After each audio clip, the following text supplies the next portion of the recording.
Shalom. Call Yahweh Shemel Shai.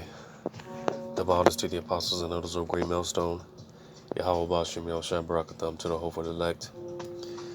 And just came across this article that titles Origin of the Internet.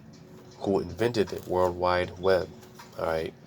And this is going to be a two-part video, because this is a rather long article. I'm just going to skim through it, touch on certain points, and give a few precepts in this video. And because I got a bunch of precepts coming to mind, and I don't want to jam them all in one video. So like I said, this is going to be a two-part video. But this video here, this first part, basically, just like I said, just going through this article,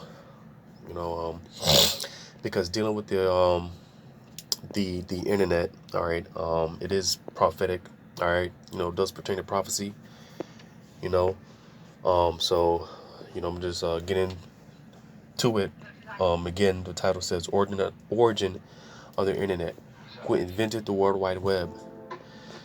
It says this is the story of how we got from browsing the ARPANET with room-sized computers to modern-day cloud computing. All right, and that cloud computing part, all right, which is basically, this is how the truth has reached throughout the four corners of the earth. All right, which again, I'm going to touch on that a little bit, but it says there are many questions around the creation of the internet and the World Wide Web. Many people believe the www and the internet are the same things, but in reality, this is not true. The term World Wide Web describes the most common means of accessing data online in the form of websites and hyperlinks, whereas the internet is a term used to describe the vast network of computers and servers through which the World Wide Web operates. The web popularized the internet among the public and was an important step in developing the huge amount of information that we access on a daily basis. Read that part again. It says the web popularized the internet among the public and was an important step in developing the huge amount of information that we access on a daily basis. All right. And again, because dealing with the internet, it is prophetic. And again, this is how the truth has reached throughout the four corners of the earth. All right. Well, let me not jump the gun. I'm gonna read on. It says, although it has been more than 30 years since the internet and the World Wide Web came into existence, the story of their origin is still sought after and read by people with great interest and excitement. There are dedicated blogs, forums, and foundations that spread awareness among people on issues related to the web. All right.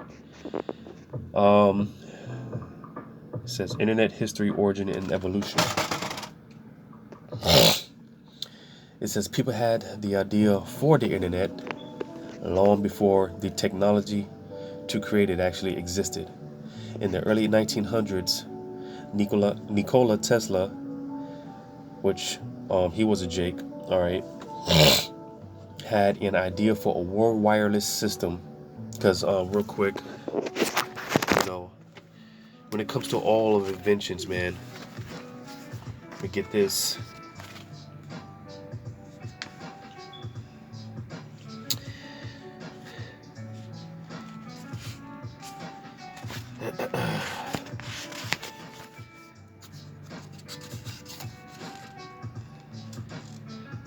I'm gonna get this.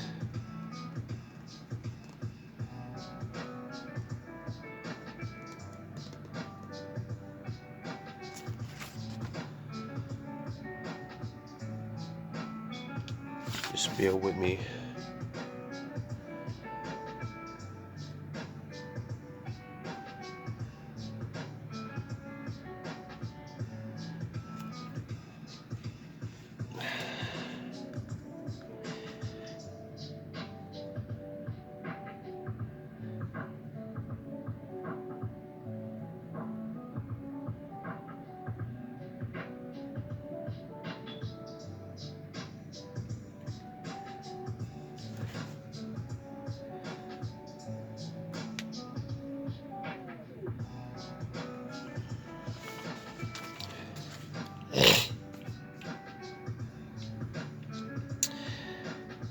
All right.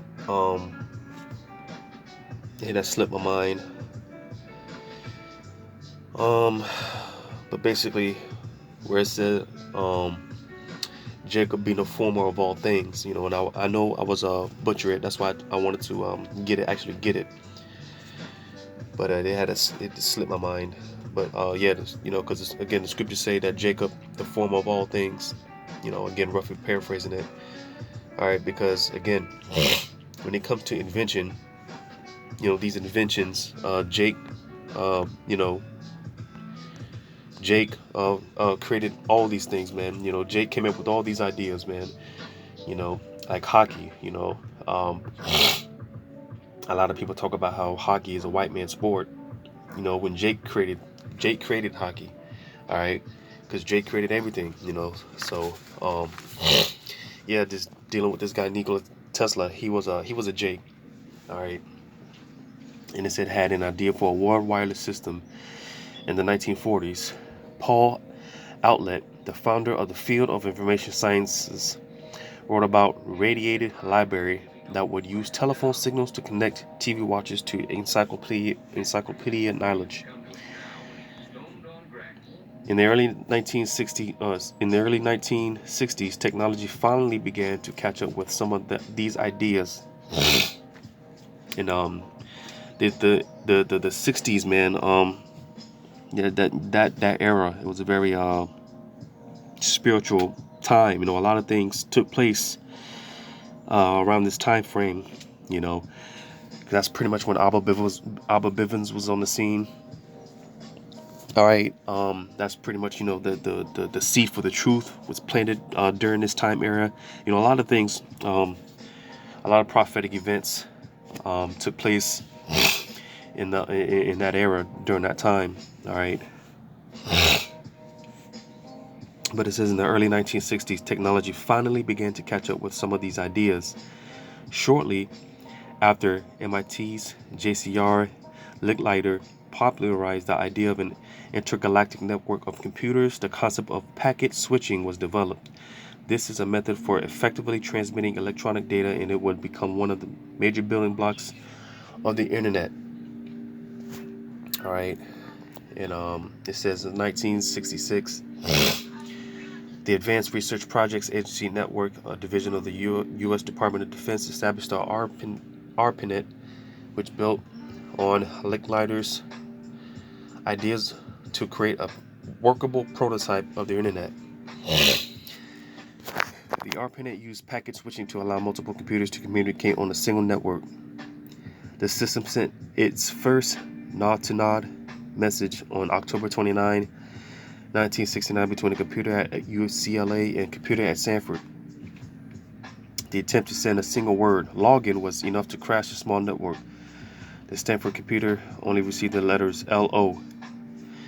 Alright, I'm going to go ahead and just start skimming through this, just going through some history and stuff. I'll read some of this. It said, who invented the World Wide Web? It said in 1989, Tim Berners-Lee, a computer science fellow at the European Council for Nuclear Research, or CERN, first developed an outline for a system that could easily carry out the information sharing process between different research institutions such as MIT, CERN, Stanford, etc., by connecting their individual systems together. The web was originally conceived to meet the demand for automated information sharing between scientists in universities and institutes around the world. Together with Belgian systems engineer Robert Caillou, Berners-Lee wrote and formalized an outline of the principal concepts and important terms between the web. The document described a hypertext project called World Wide Web, in which web of hypertext documents could be viewed by browsers. By the end of 1990, Tim Berners-Lee had the first web server and browser up and running at CERN, demonstrating his ideas. The code was developed and run on Berners-Lee's next computer to keep it from being accidentally switched off.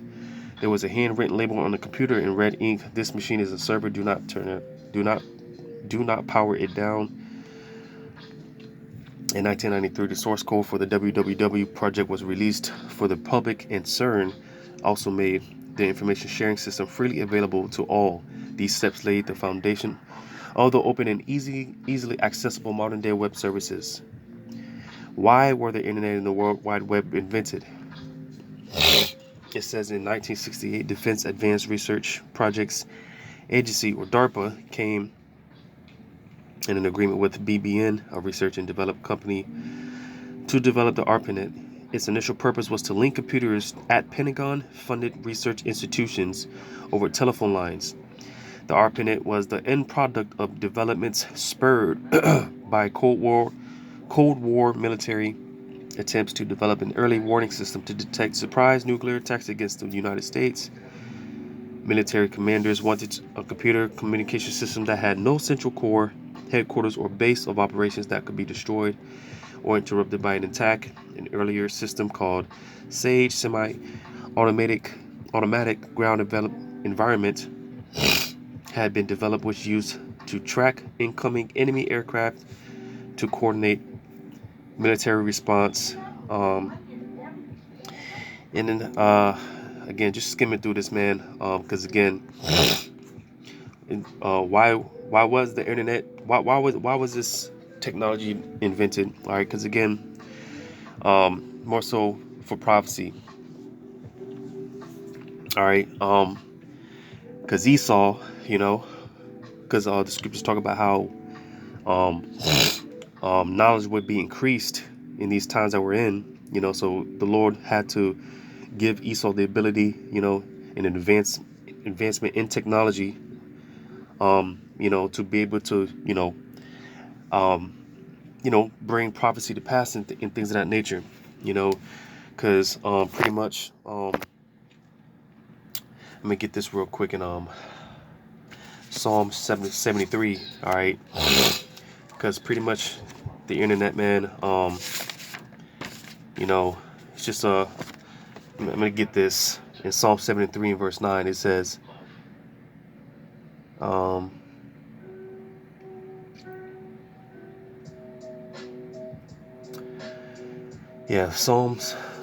73 and 9. It says, they set their mouth against the heavens, and their tongue walketh through the earth. All right, because basically, when you look at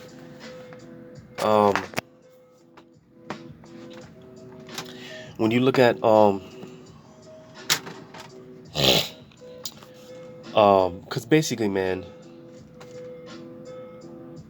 dealing with this the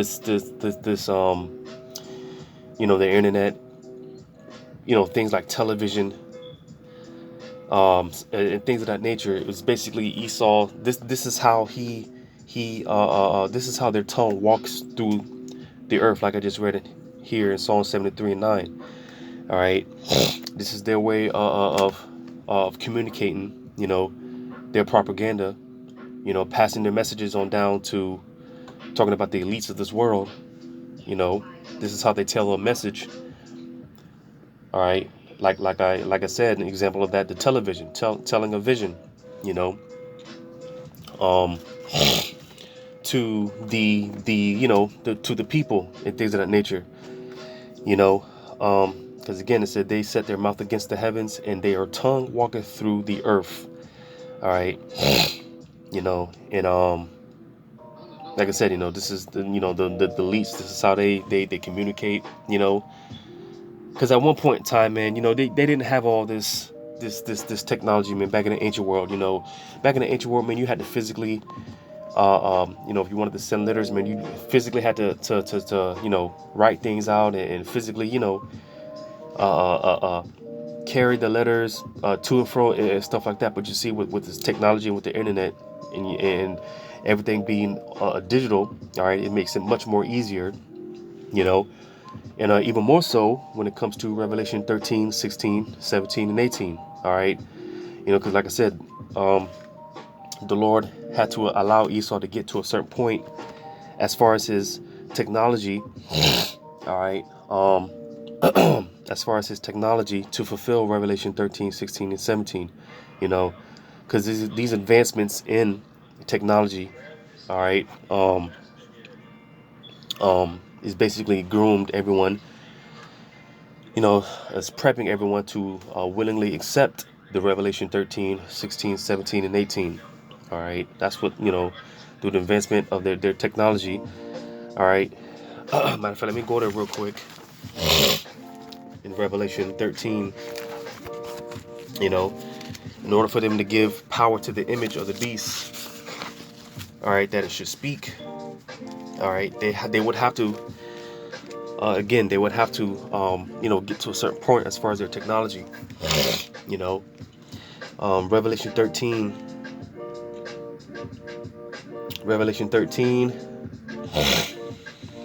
and I'll start at verse 13. It says, "And he doeth great wonders, so that he maketh fire to come down from heaven on the earth in the sight of men." And how did Esau perform dealing with these great wonders, all right, and cause fire to come down from heaven by way of his technology, all right. Verse 14, it says, "And deceiveth them that dwell on the earth by the means of those miracles which he had power to do in the sight of the beast, saying to them that dwell on the earth that they should make an image to the beast which had a wound by a sword and did live." All right, so again, dealing with those miracles, man, and how are they able to conduct these miracles? By way of their technology. All right, because if they had this technology, if they had back then what they had now, this would be considered witchcraft. All right, walking around with these phones and just all this technology and stuff like that. All right, this will be considered witchcraft, man. All right, because the things that these with Esau's technology, man, it's incredible. It's a miracle. Because like I said, man, they didn't have this back in the ancient world, where versus now you can just send a message. You can communicate with people from the other, on the other side of the earth, man. And you can send a message out within a second. All right, just stuff like that, man. But the point being is by way of these miracles, all right, by way of their technology. Because again, they had to get to this point. They had to get to a certain point as far as their technology is concerned. All right, but dealing with the internet, all right, because often talk about how dealing with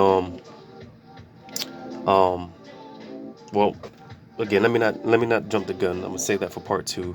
But again, dealing with the internet, all right.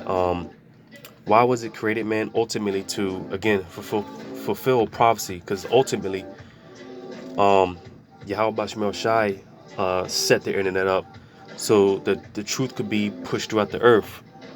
All right, that's what I want to touch on in part 2. But just skimming through this some more. Let me just skim through this some more. Matter of fact, I'm gonna go down. I'm gonna read this: the interesting facts about the internet and the World Wide Web. All right. It says in October 1994, Tim Berners-Lee founded the World Wide Web Consortium to set protocols, guidelines, and standards for the web. W3C also serves as a means to carry out different development activities for the overall positive growth of the web. The first web page developed by Tim Berners-Lee for the World Wide Web went live in August 1991. It is also considered the world's first website, and it is still active. However, there are some other sites as well which claim to be the oldest on the internet. The first search engine on the internet was Archie, a postgraduate project created by Alan Emtage at McGill University, Montreal. Today, the number of devices connected to the internet exceeds the total number of human beings on Earth, and the total number of active websites on the web is more than 1.8 billion. All right, because again, this is